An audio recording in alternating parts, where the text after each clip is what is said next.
ইসলামের বিধান কটা? ইসলামের বিধান 5টা। প্রথমেই কালেমা। কালেমা, রোজা, নামাজ, হজ, জাকাত, এই 5টা বিধান ইসলামের জন্য, এটা মুসলমানের জন্য। এই বিধানগুলি যদি আমরা সঠিকভাবে ঠিকমতো মানি, জানি এবং মানি, তাহলে আল্লাহ পাক আমাদেরকে নাজাতের ফসলা করে দেব।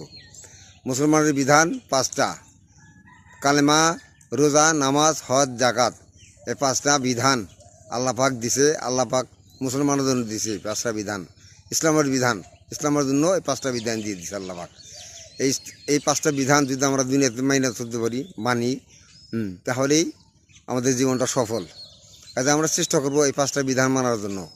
প্রথমে কালেমা, 4টা কালেমা জানতে হবে মুসলমান হইলে। 4টা কালেমা, তারপর রোজা, নামাজ, হজ, জাকাত। যদি সমর্থ থাকে, হজ করবেন। সমর্থ যদি থাকে, আর সমর্থ না থাকলে তো কোনো কথা নেই। সমর্থ থাকলে হজ করে ফেলিবেন। তাহলে কালেমা, রোজা, নামাজ, হজ, জাকাত, এই ইসলামের 5টা বিধান আমরা মেনে চলার চেষ্টা করব।